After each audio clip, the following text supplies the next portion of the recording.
Literally, the United States and Great Britain wouldn't be the great nations they are today. Northern France, descendants of Reuben, would have been the great nation. Now, it said they'll no longer excel, they'd be unstable, but they're also blessed because they're descendants of Israel. And there's a gate named after Reuben in heaven. And he's numbered among the tribes of Israel. So there's still that blessing. But he did lose the birthright where he was going to get the inheritance and the name of Israel that Ephraim and Manasseh would get, the descendants of Joseph. So literally 12 tribes of Israel now become 13 tribes of Israel, 13 clans of Israel. And the world has you thinking that 13 is an unlucky number, right? When in fact it is a God number, it is a divine number. It would be just like Satan to say that it's an unlucky number. Dinosaurs are literally 65 million years old. There was a prior creation. That's why you have cavemen and dinosaurs and all these other beings. The dogs are going crazy out here, so there's probably something out there. There's probably a coyote or raccoon. I haven't seen the raccoon we haven't seen the raccoon out here for like a week and a half. Now there's this giant possum. I don't mind possums. Possums are cool. They clean up all the garbage and trash, and they're just like scavengers. They're like almost like an anteater or something, man. They just clean everything up. So I don't mind them at all, and they don't kill cats. They'll hiss and stuff, but the cats aren't really afraid of a possum. The raccoons could rip a cat apart. Even though some of my cats out here have actually chased the raccoon, but like I told you the story when I had to save the little kitten from the raccoon, and then he was around for a while, then he disappeared. So I don't know, maybe I saved him for nothing. I was thinking of adopting that one. I called him Buddy Buddy, since I already have a cat named Buddy. Alright, this Theraflu will be knocking me out pretty soon, so we won't be able to get too deep or too heavy into this tonight.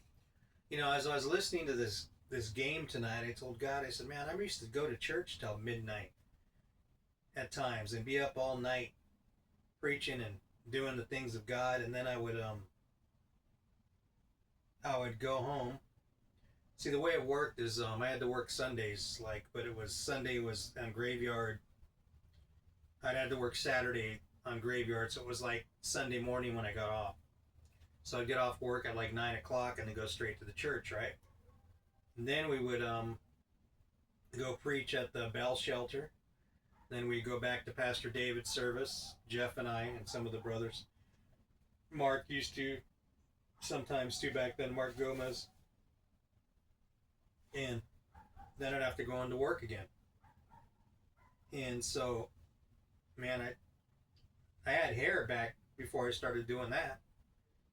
I don't know if that's why my hair fell out or if it's just genetics, but my mom's side, there's nobody that is losing their hair except me.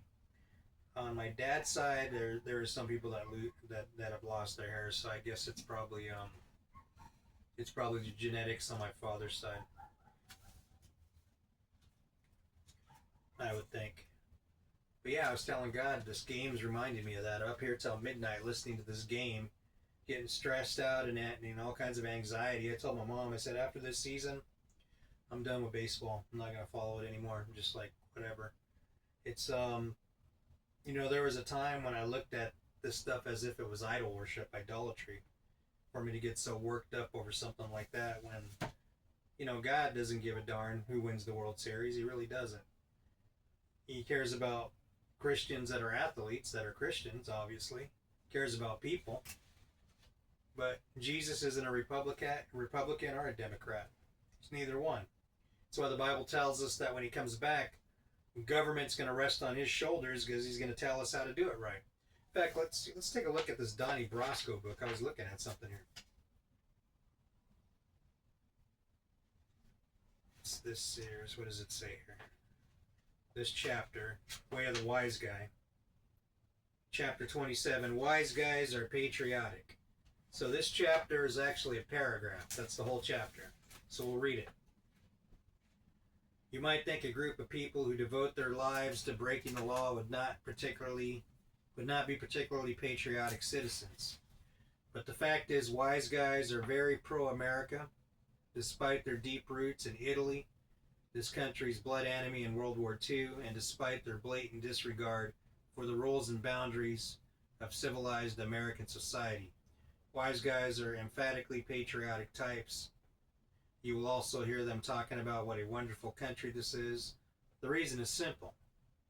Where else but in this great freedom loving country could they get away with as much shit as they do? That's what he wrote, so I just read what he wrote.